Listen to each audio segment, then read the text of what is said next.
The Passion of our Lord Jesus Christ according to St. Matthew. One of the 12, who was called Judas Iscariot, went to the chief priests and said, "What will you give me if I betray Jesus to you?" They paid him 30 pieces of silver, and from that moment he began to look for an opportunity to betray him. On the first day of unleavened bread, the disciples came to Jesus, saying, "Where do you want us to make the preparations for you to eat the Passover?" He said, "Go into the city to a certain man and say to him, 'The teacher says, my time is near. I will keep the Passover at your house with my disciples.'" So the disciples did as Jesus had directed them, and they prepared the Passover meal. When it was evening, he took his place with the 12, and while they were eating, he said, "Truly I tell you, one of you will betray me." And they became greatly distressed and began to say to him one after another. "Surely not I, Lord." He answered, "The one who has dipped his hand into the bowl with me will betray me. The Son of Man goes as it is written of him, but woe to that one by whom the Son of Man is betrayed. It would have been better for that one not to have been born." Judas, who betrayed him, said. "Surely not I, Rabbi." He replied. "You have said so." While they were eating, Jesus took a loaf of bread, and after blessing it, he broke it, gave it to the disciples, and said, "Take, eat. This is my body." Then he took a cup, and after giving thanks, he gave it to them, saying, "Drink from it, all of you, for this is my blood of the covenant, which is poured out for many for the forgiveness of sins. I tell you, I will never again drink of this fruit of the vine until that day when I drink it new with you in my Father's kingdom." When they had sung the hymn, they went out to the Mount of Olives. Then Jesus said to them, "You will all become deserters because of me this night. For it is written, 'I will strike the shepherd, and the sheep of the flock will be scattered.' But after I am raised up, I will go ahead of you to Galilee." Peter said to him, "Though all become deserters because of you, I will never desert you." Jesus said to him, "Truly I tell you, this very night, before the cock crows, you will deny me 3 times." Peter said to him, "Even though I must die with you, I will not deny you." and so said all the disciples. Then Jesus went with them to a place called Gethsemane, and he said to his disciples, "Sit here while I go over there and pray." He took with him Peter and the 2 sons of Zebedee, and began to be grieved and agitated. Then he said to them, "I am deeply grieved, even to death. Remain here and stay awake with me." And going a little farther, he threw himself on the ground and prayed, "My Father, if it is possible, let this cup pass from me. Yet not what I want, but what you want." Then he came to the disciples and found them sleeping, and he said to Peter, "So, you could not stay awake with me 1 hour? Stay awake and pray that you may not come into the time of trial. Spirit indeed is willing, but the flesh is weak." Again he went away for the 2nd time and prayed, "My Father, if this cannot pass unless I drink it, your will be done." Again he came and found them sleeping, for their eyes were heavy. So leaving them again, he went away and prayed for the 3rd time, saying the same words. Then he came to the disciples and said to them, "Are you still sleeping and taking your rest? See, the hour is at hand, and the Son of Man is betrayed into the hands of sinners. Get up, let us be going. See, my betrayer is at hand." While he was still speaking, Judas, one of the 12, arrived.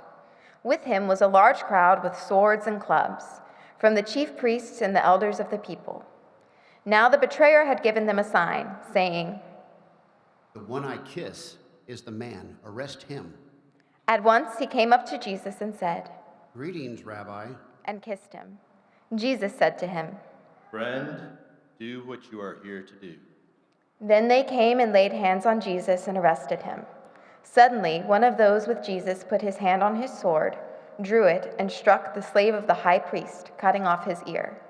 Then Jesus said to him, "Put your sword back into its place, for all who take the sword will perish by the sword. Do you think that I cannot appeal to my Father, and he will at once send me more than 12 legions of angels? But how then would the scriptures be fulfilled, which say it must happen in this way? At that hour, Jesus said to the crowds, Have you come out with swords and clubs to arrest me as though I were a bandit? Day after day I sat in the temple teaching, and you did not arrest me.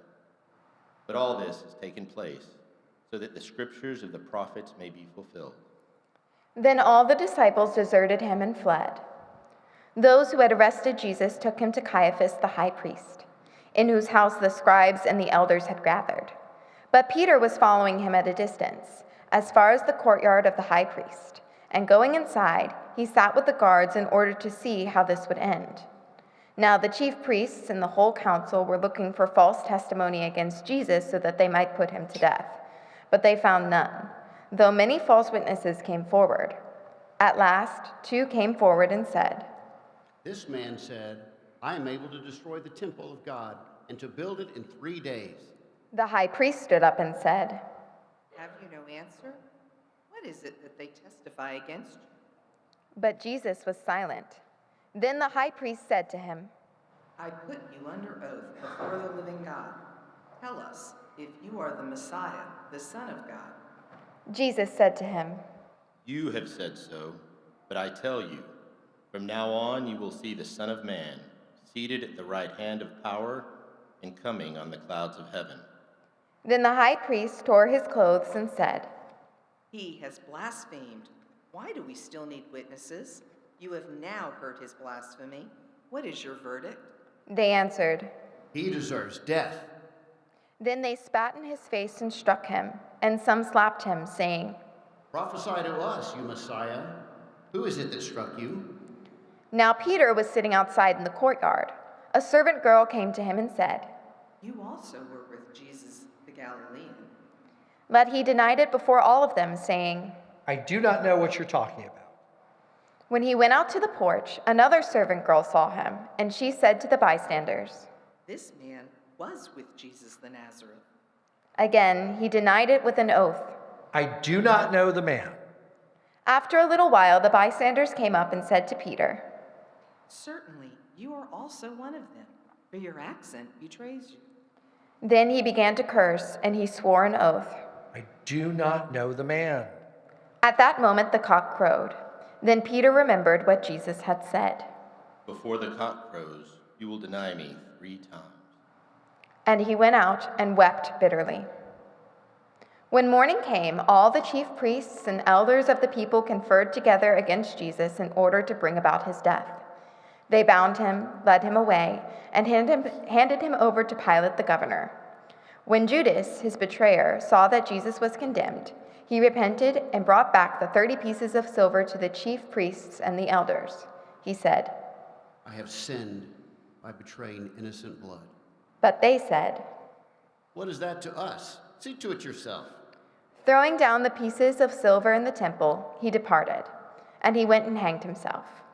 But the chief priests, taking the pieces of silver, said, It is not lawful to put them into the treasury, since they are blood money. After conferring together, they used them to buy the potter's field as a place to bury foreigners. For this reason, that field has been called the field of blood to this day. Then was fulfilled what had been spoken through the prophet Jeremiah, and they took the 30 pieces of silver, the price on one whom a price had been set, on whom some of the people of Israel had set a price, and they gave them for the potter's field, as the Lord commanded me. Now Jesus stood before the governor, and the governor asked him, Are you the king of the Jews? Jesus said. You say so. But when he was accused by the chief priests and elders, he did not answer. Then Pilate said to him, Do you hear how many accusations they make against you? But he gave them no answer, not even to a single charge, so that the governor was greatly amazed. Now at the festival, the governor was accustomed to release a prisoner for the crowd, anyone whom they wanted. At that time, they had a notorious prisoner called Barabbas. So after they had gathered, Pilate said to them, Whom do you want me to release to you, Barabbas or Jesus, who is called the Messiah? For he had realized that it was out of jealousy that they had handed him over. While he was sitting on the judgment seat, his wife sent word to him. Have nothing to do with that innocent man. For today I have suffered a great deal because of a dream about him. Now the chief priests and elders persuaded the crowds to ask for Barabbas and to have Jesus killed. The governor said again to them, Which of the two do you want me to release to you? and they said, Barabbas. Pilate said to them. Then what should I do with Jesus, who is called the Messiah? All of them said. Let him be crucified. Then he asked, Why? What evil has he done? but they shouted all the more. Let him be crucified. So when Pilate saw that he could do nothing, but rather that a riot was beginning, he took some water and washed his hands before the crowd, saying, I am innocent of this man's blood. See to it yourselves.